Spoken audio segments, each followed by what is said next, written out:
Hi, my name is Dan Warnicki, and this is the clinical review of my behavior change project, which is entitled Increasing Time Spent Performing a Vocational Activity Using Positive Reinforcement for a 22-year-old adult male with autism. So the subject of my study is a man I'm going to call Jim. That's not his real name, but because I'm going to be putting this video up on YouTube, I'm just going to call him Jim to protect his confidentiality. So Jim, as the name of my study implies, is a 22-year-old male with autism. He also has a diagnosis of moderate intellectual disability. And he lives with his parents. He has an older brother, but the older brother is away at school. So most of the time it's just mom, dad, and Jim. Jim attends the day program I work at, which is located in a suburb of Chicago. He comes Monday through Friday for about 6 hours a day, a little less than 6 hours, so 9 a.m. to 2:45 p.m. He's at day program. And I approached Jim's parents about working with Jim because he's been spending a lot of the day sleeping or otherwise separating himself from the group. Like he'll either walk out in the hallway or he will stand up from the table and just go to a corner of the room and sit down there. So he hasn't been participating in a lot of the group's activities. So I wanted to get him going participating in that. And I believe starting with vocational skills, because of what my program does, we mainly do a lot of recycling-based activities. We're a recycling center. So I think a good place for Jim to start would be using the paper shredding machines. They're these big machines. You slide the paper into the loading area. The machine grabs the paper, kind of pulls it through. It makes a loud humming noise. You see the paper shreds come out of the bottom. So I think I think a lot of the clients have fun with it. It's a reinforcing activity in and of itself. So I wanted to start Jim out with that in order to get him working and develop his vocational skills and social skills, like taking turns with the other people using the machines, so that he's getting more out of the day program than just isolating himself or sleeping. So the target behavior I defined as paper shredding occurs when Jim is sitting in front of the machine, loading paper into the loading area of the machine until the machine grabs it and pulls it through, and Jim will only load less than 5 sheets of paper at a time. So that's the objective definition of the behavior I went with. The 5 limit is because if you start putting more than that, it'll jam, and then we have to fix the machine. So we don't want him putting too much in there. The measurement method I went with on this is duration recording. So we're recording Jim with a stopwatch. So I made sure the direct support staff who works with Jim that they have the stopwatch app on their phone, which they do, and they load that up and they start whenever he's sitting in front of the machine shredding, and they stop it when he gets up. So then they write the time in minutes and seconds on a data sheet that I gave them. If he comes back, they start it up again, but that didn't wind up happening. Once he got up and left, he was done for that period. He never came back and started again.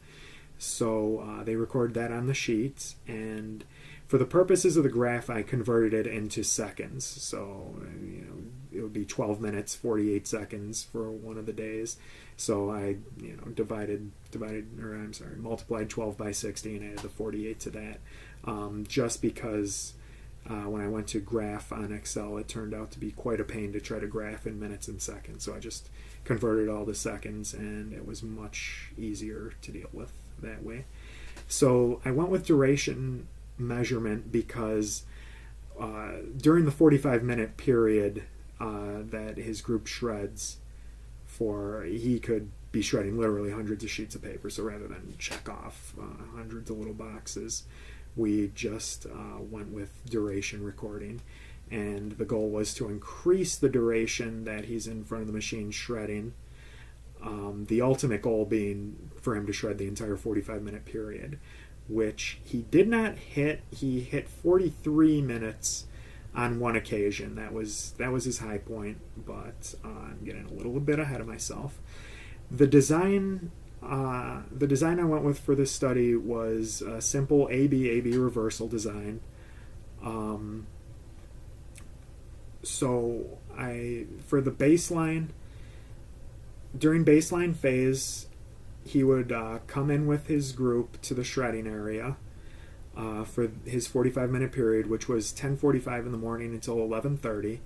So he would come in with his group and sit down at the machine, and we wouldn't give him a whole lot of reinforcement for doing it. We'd just, prompt him to shred at the machine, but we'd give him verbal praise when he was shredding. But aside from that, the baseline was different from the intervention in that the intervention I used was after interviewing Jim's parents to kind of get an idea of preferred activities. They said he really likes watching music videos on YouTube.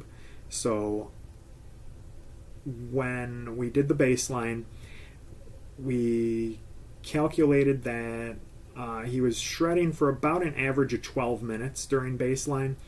So I set the goal a little lower for the intervention goal to make sure he gets the reinforcement. So I set the goal for him shredding 10 minutes, and he was able to do 10 minutes every time. So he was getting reinforcement every time. So his goal for the intervention was to hit 10 minutes of shredding. And when he hit the 10-minute goal, at the end of the session, he would be allowed to watch a music video for 1 minute on the tablet PCs that we have, the Android tablets. And that worked out really well because he would get satiated with it really quickly. He'll only watch the video for a minute or two anyway, so it's not like we were getting him upset by taking it away after a minute. So that was the baseline phase. I wanted to get 5 data points at least during baseline. So during the first baseline, we found one of the days there was a big spike. Like he was going pretty steady between 10 and 15 minutes, close, averaging about 12 minutes, like I said. And one particular day he shredded for 18 minutes. So that was a spike in the data. So I added on another five sessions of baseline, that initial period, to see if it stabilized, which it did. It leveled out. So the first baseline I had 10 data points, and then the second baseline, there was a pretty stable trend there, so I did 5 data points of that. So that was my baseline setup. The treatment, so the contingency for treatment was if he hit his goal of 10 minutes, he was able to watch the video, and that acted as positive reinforcement for Jim. And for treatment, his behavior showed pretty steady trends upward. So I was able to stick with the initially planned 5 data points for that. For inter-observer agreement, I acted as the observer for 1 out of every 5 sessions. So his direct support staff was the one conducting the main measurements, and then 1 out of every 5 sessions I would be there as well, taking data. So I would record the time, and if they matched to the second, then they agreed, and we had 100% agreement on that. So it's pretty clear when he's not shredding. He'll stand up and walk out of the room. So that was how I did the inter-observer agreement.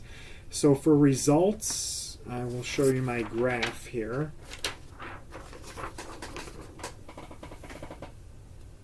Alright. So as you can see, during baseline 1, there's the big spike in the 3rd session. And then it kind of levels off. There's another smaller spike going, and then it levels out. So then for the first treatment, he made a pretty steep upward trend there. So I thought that was pretty clear progress. So I stopped it after 5 sessions and went back to a baseline session. in which I think he shows a pretty clear trend downward. So I stopped that after 5 sessions and resumed. I resumed the intervention. And you can see it starts with a very large spike in the data, which I will talk about a little later on during the discussion. I have a pretty solid theory about what caused that. And you see it comes back down to earth and then makes a steadier gain. So I added on one more session to see if the trend would continue, which you can see it did. So aside from the one day where he hit, it was 43 minutes and 8 seconds, he did not achieve his the ultimate goal of shredding for 45 minutes every day, but he did make progress towards that. So the plan for generalization is to come back 3 months from the end of the last intervention session.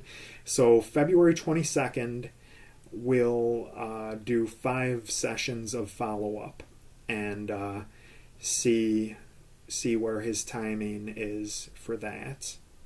So for discussion, I think the project was successful. I think it definitely showed an increase in his shredding times during the intervention phases.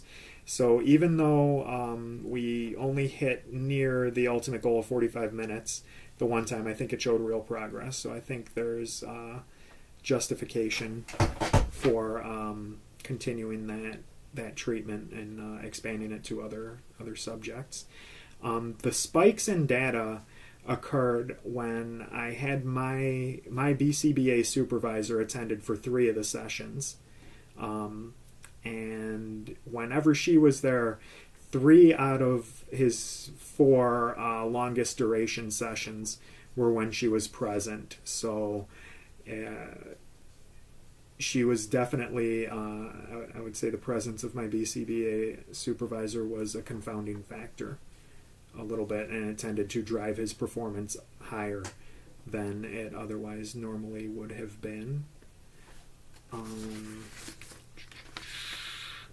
So I believe we can cut the discussion short there with the follow-up sessions planned for February. So thank you for checking this video out, and best of luck for the end of the semester.